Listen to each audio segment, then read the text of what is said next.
Well, I'm calling also to say that the pastor was right. There is dollars out there, but I'm saying they've already been here. We have done, the city put out $3.5 billion worth of work on the west side of Philadelphia in 1 year. Say that again, 3 point what? Say that again? $3.5 billion worth of development. It changed no lives in Philadelphia.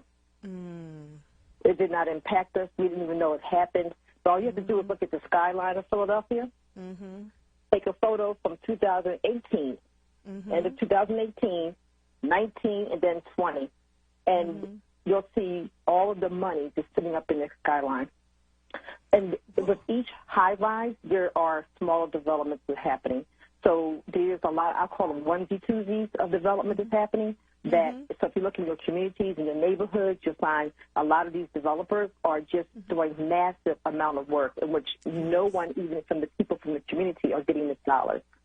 So on Main Street, they put together about 180 units. No one of color is on those jobs. So there's billions of dollars of work, millions of dollars of work happening right in our communities, and we are not getting the benefit of it. And there's a construction company by the name of Doma. I believe that's what it is. Domus? Yes. I saw that they were doing some work out there in West Philadelphia. Their headquarters are in Glenside, near Eastern Road, 152 and Glenside Avenue.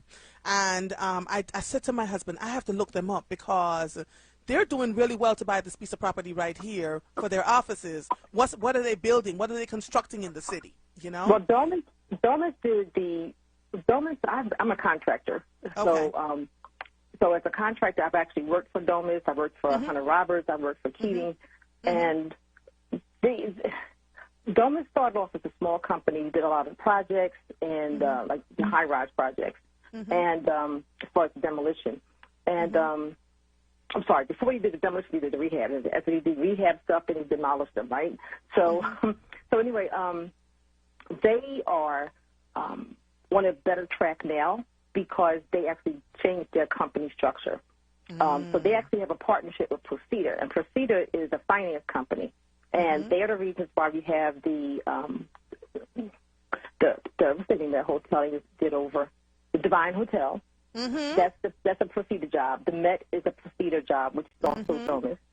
And then there's a couple more that did large projects, profile projects. Spell Procedure for me, please. Spell that other company for me. This is a finance company, Procida, and that's run by Mr. Bill Procedure. So these people have been making a lot of money in North Philadelphia. But I also want to say that we have upcoming projects coming into North Philadelphia. So we have they're going to put a hotel at Broad and Erie.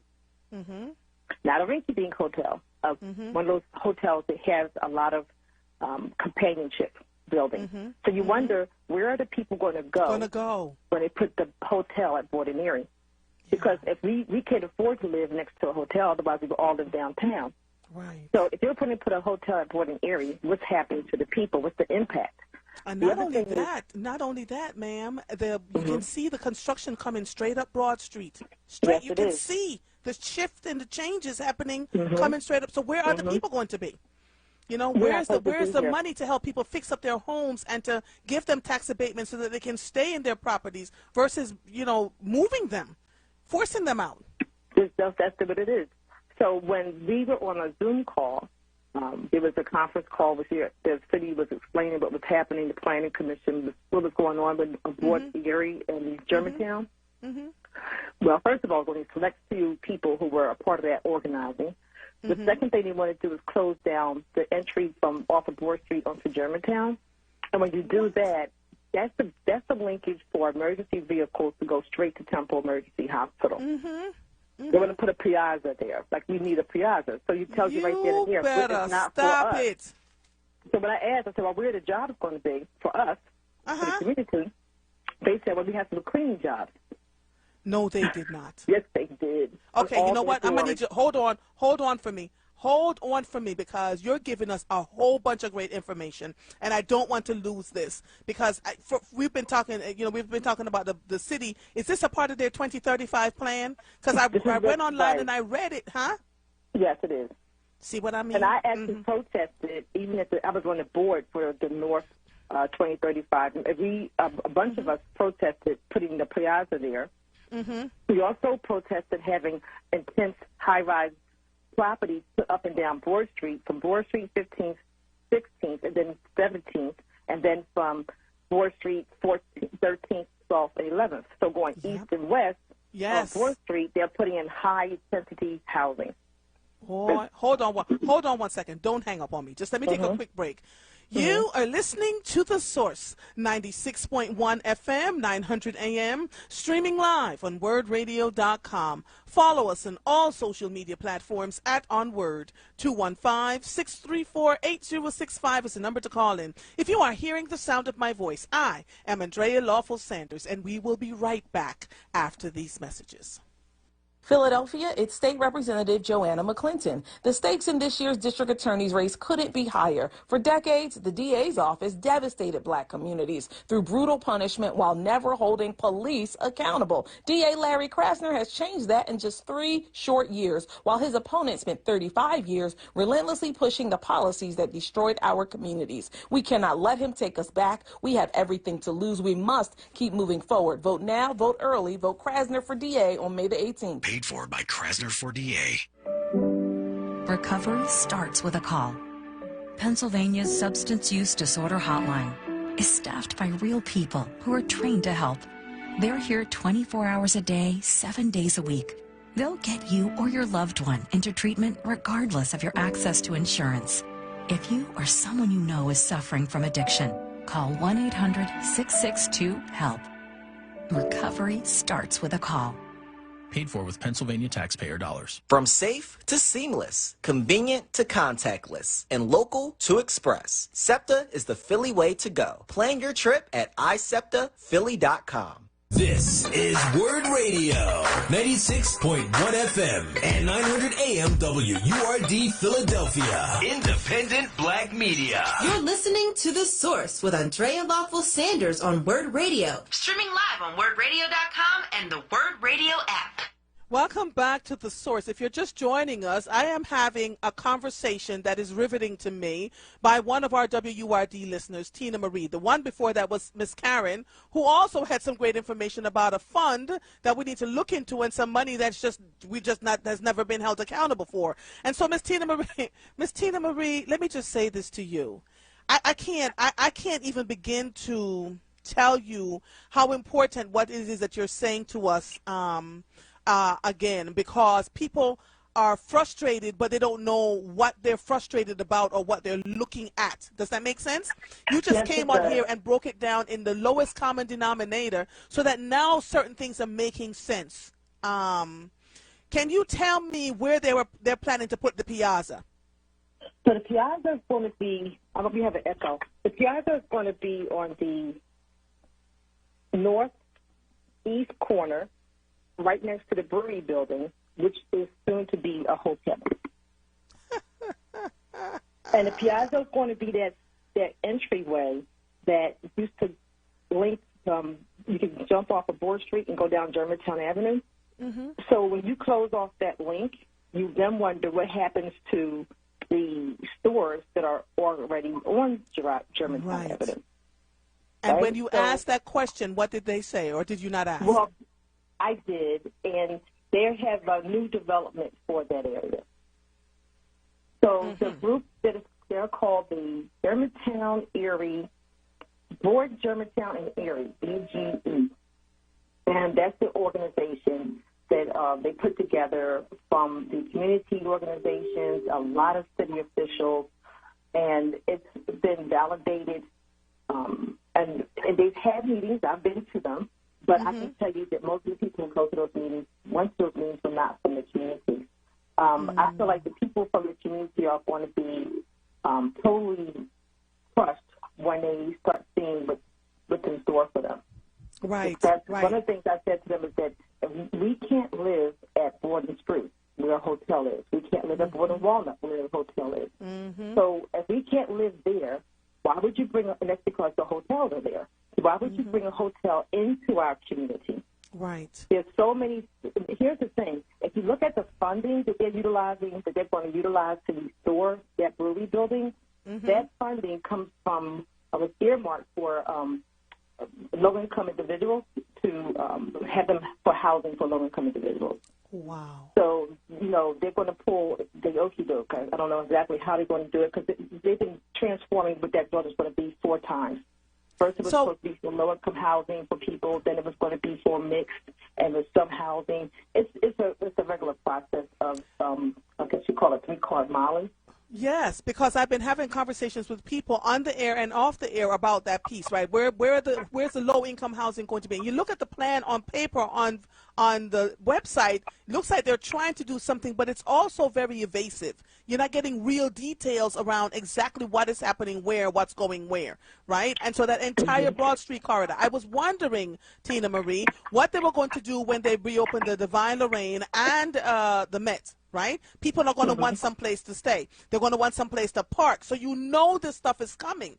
The problem that I am having is that the average citizen that lives in the city of Philadelphia feel powerless at this point because we're having these How are they knowing that these things are happening? They'll say, we put out notices, but are you putting out notices where people are going to see them? Are you literally doing public service announcements on places like WURD radio so people can know when these meetings are happening? Or are you pulling the okey doke? They're not. They are. And one of the things I said to them as far as that was concerned, Werner Tyner from Tioga United said, well, why don't you say the same question to them? How are you putting this out? So they said, the little post, regular conversations. But one of the things I said was, we have big billboards up and down Broad Street. You guys shut down Broad Street 2 times for each. You shut it down from City Hall to Broad and Erie. And that was publicized all over. It had nothing to do with the community.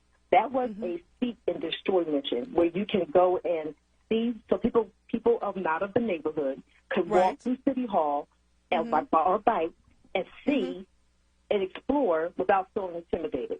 Yes. That's all that was. So why else would you shut down from Broad and Erie to City Hall? Right. Not 1 year, but 2 years. So, and again, I think for us, is that we fail to watch for the signals.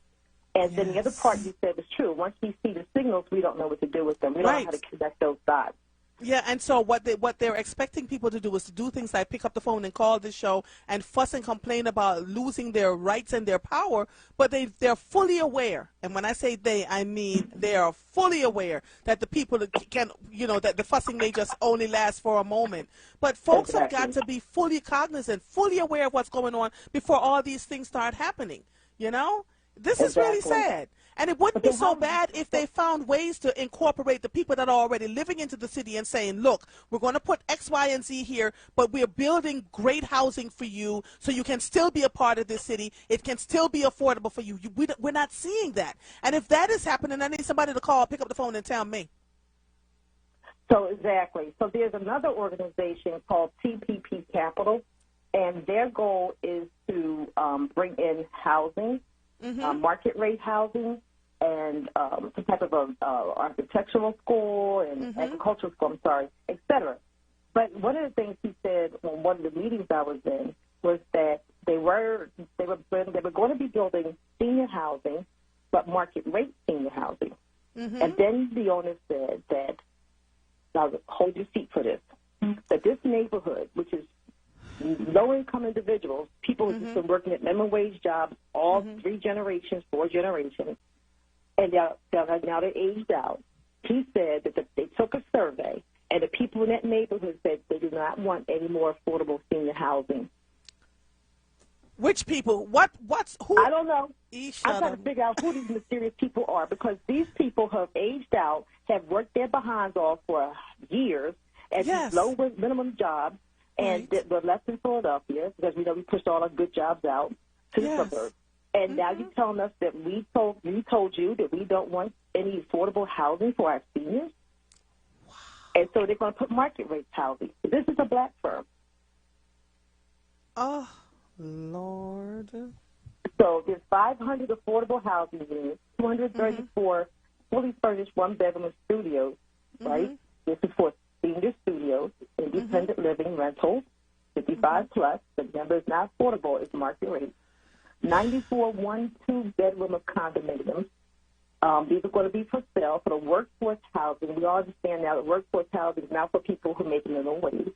Right. Special incentives for healthcare workers, law enforcement, teachers, firefighters, emergency technicians, active duty military, and veterans.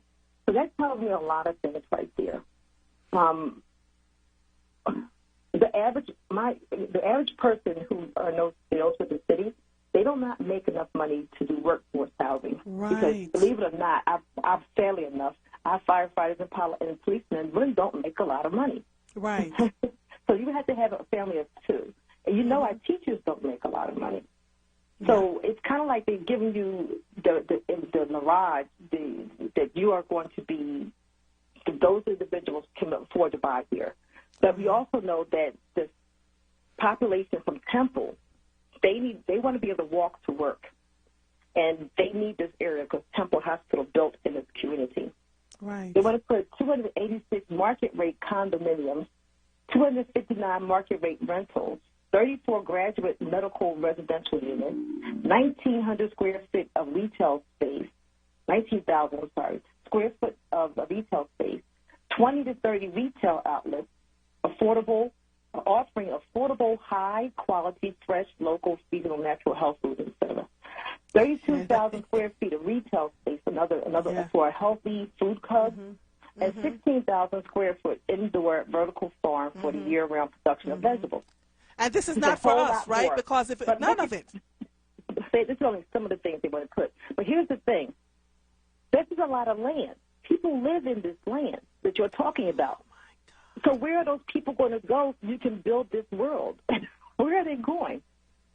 So this is only one of the other projects that they're going to bring. So you have the hotel, you have the Piazza the city's doing, you have this project TPP wants to do, you have another project at Ward in Indiana with 10 high-rises, you have another project at 70 units at 13th in Allegheny.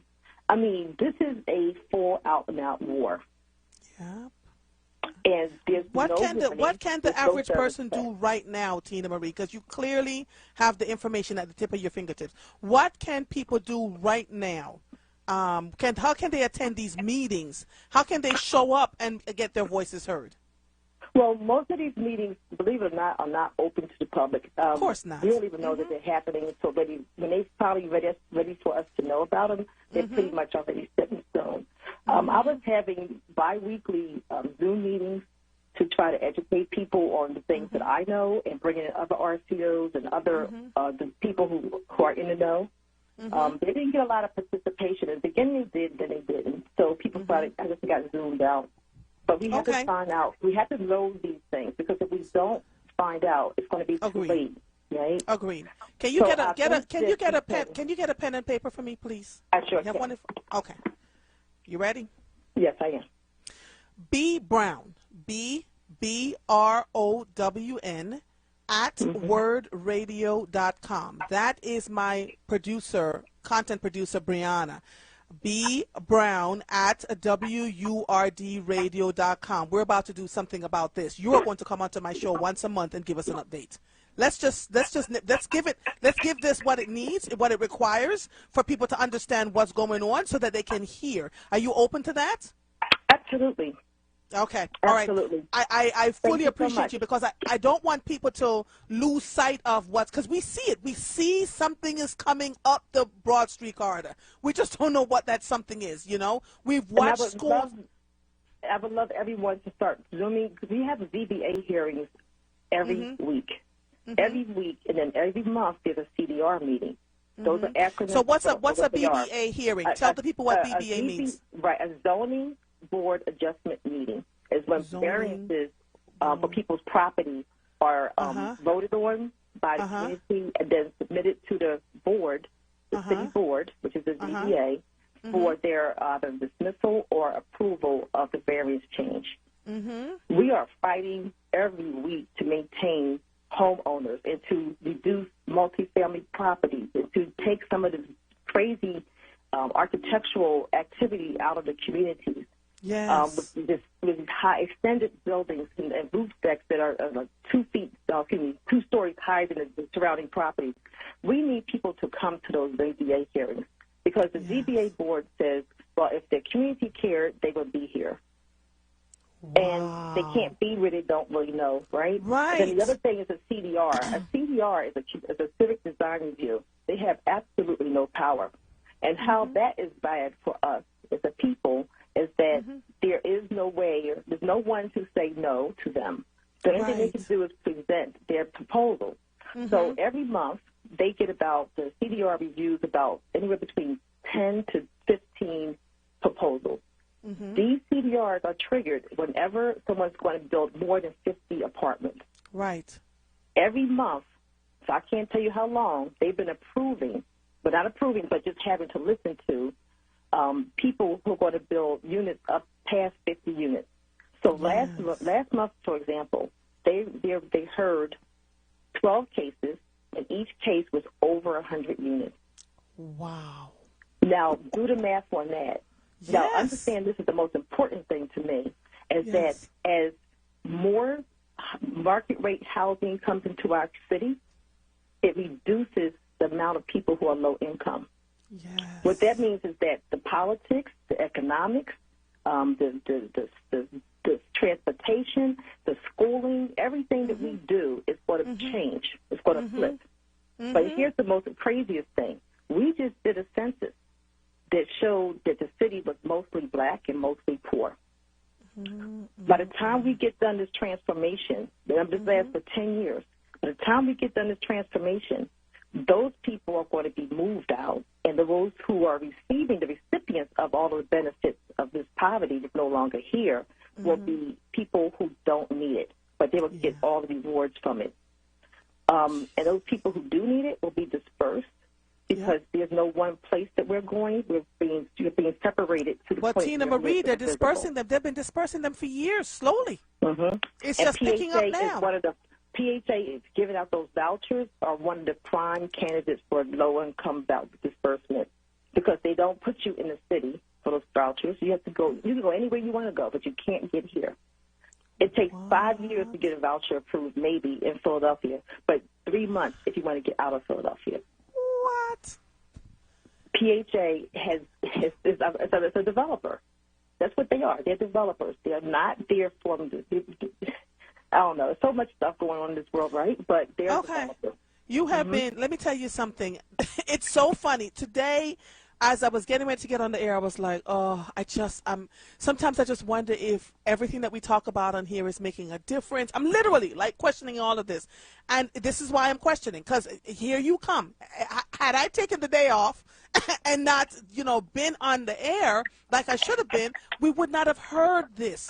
Thank you so much. Can you please email Brianna now for me, please? And let's get you one here at least once a month. If you decide you want to do it more often, because I believe it's a travesty and the people of this city needs to know what is going on right underneath their noses. Thank you so much. I appreciate you. And that hotel that's at Broad and Erie is going to be it's going to be the Marriott. Marriott. At Broad and Erie. And Marriott is not a cheap hotel. All right. Thank you so much, Miss Tina Marie. I appreciate you, okay? Appreciate you too. All right, bye-bye. Lord have mercy. We fuss and complain when the WURD, the regular listeners, the regular callers call in here and have been sharing. They're trying to share with you the best way they know how some of this stuff, right? And what we tend to do is dismiss people when because they're not sharing it the way you'd like to hear it, or they're not sharing it the way it might be palpable to your eardrums. But there's nuggets of information. I got to tell you, I have books and books. I write everything as I am talking about it each and every show, and I have them dated. And everything that I've been listening to when people call, I go and I research, very rarely are they wrong. It may not come out the way you want to hear it, but very rarely are they wrong. So now this lady called in. She's speaking calmly and clearly, and she's literally putting on in black and white everything the other callers have been saying, right? But they've been saying it with fussing. This is what's happening. We can't do this. We've got to get better people, blah, blah, blah, blah, blah. She literally has all the receipts. This is insane. So, yeah, we will keep going. We will keep going and get this done. This is, okay, all right. Lord. Now I'm really going to get on my bicycle and ride. I can't even. This is too much.